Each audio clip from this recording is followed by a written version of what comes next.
Welcome to Morning Meditation with Reverend Tashi Campbell.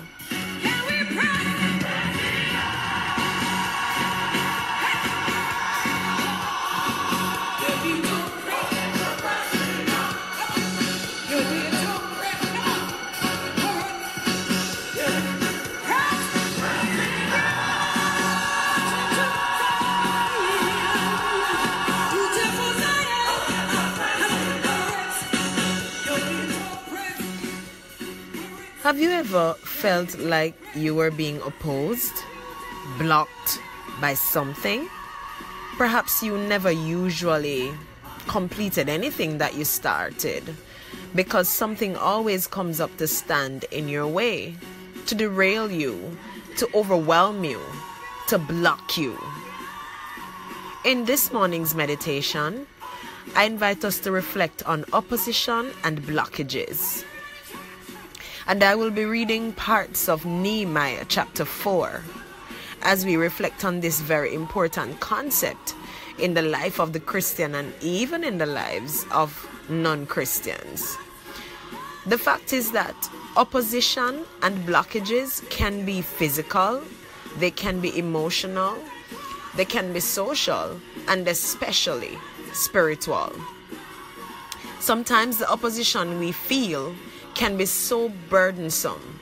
Opposition in the home, opposition at work, opposition at church, opposition from those you least expect. Let's see what Nehemiah had to go through.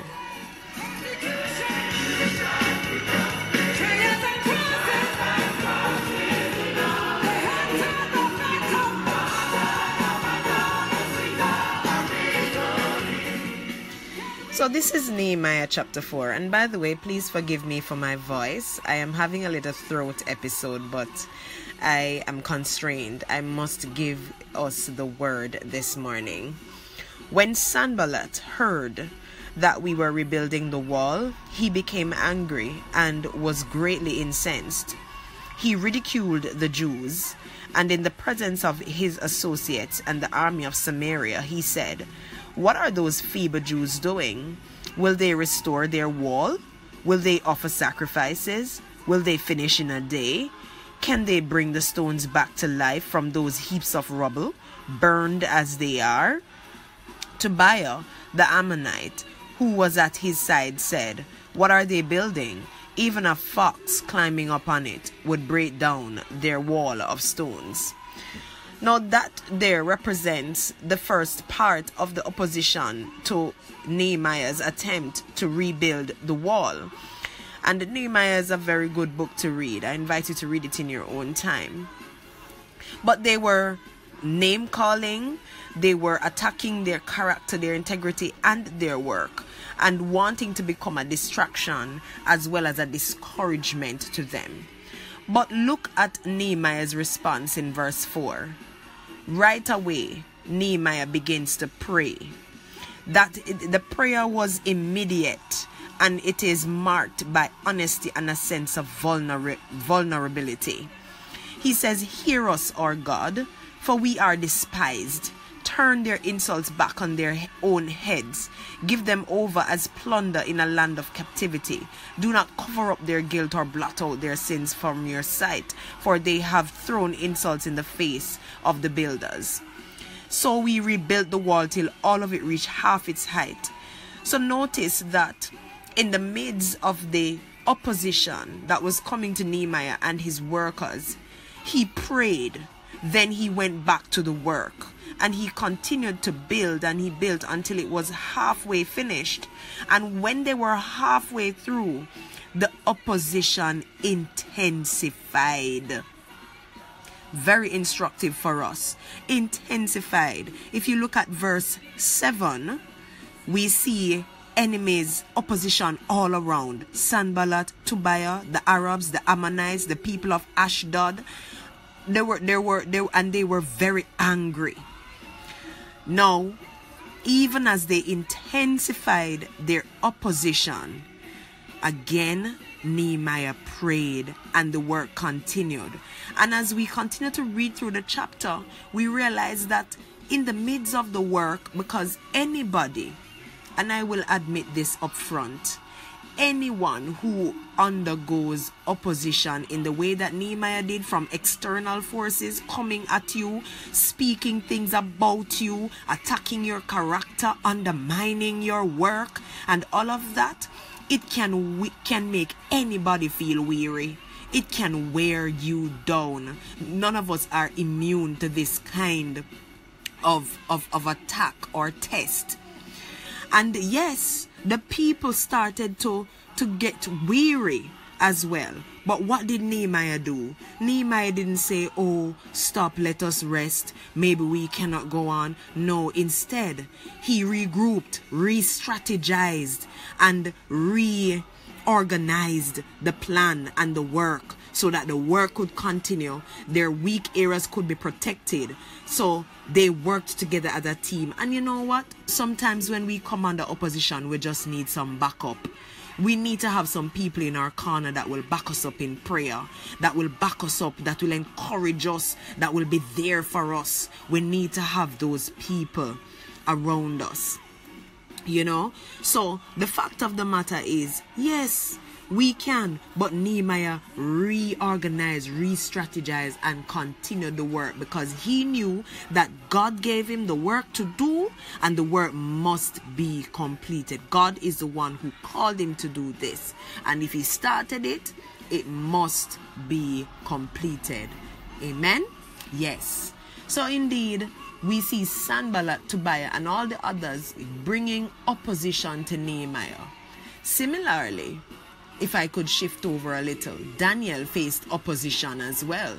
Daniel faced opposition in the spirit realm with the prince of Persia holding up the answer to his prayer.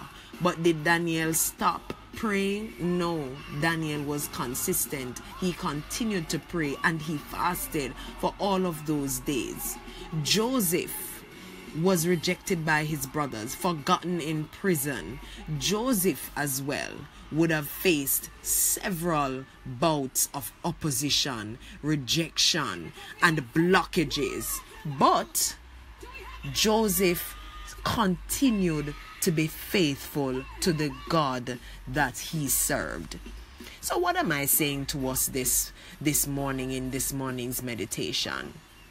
That, hey, opposition and blockages, maybe you have been facing some, but I want to encourage you this morning to press on, press on, press on.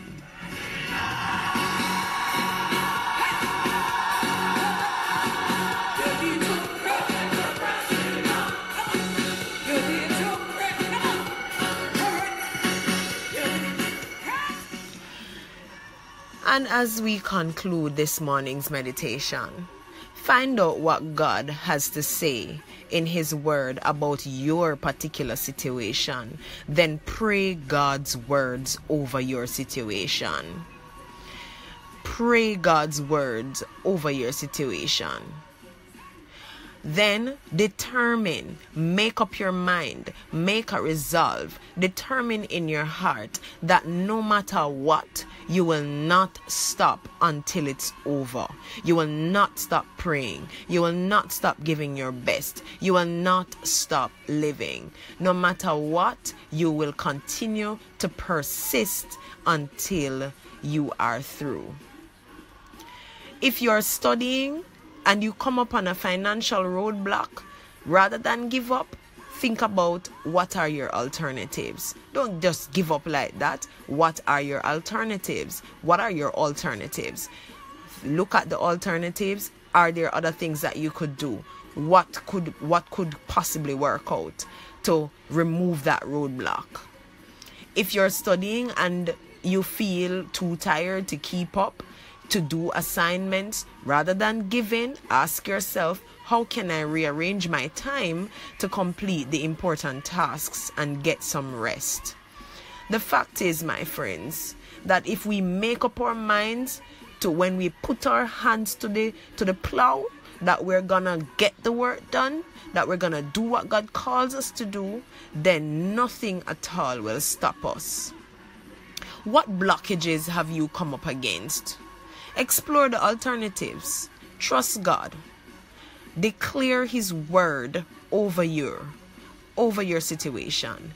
Then be patient and watch God work. The last thing I want to leave with us is this. Every opposition we face has its purpose. Opposition should expose us to our faith, challenge us to deeper dependence on God, and strengthen us for the next season. Let us pray.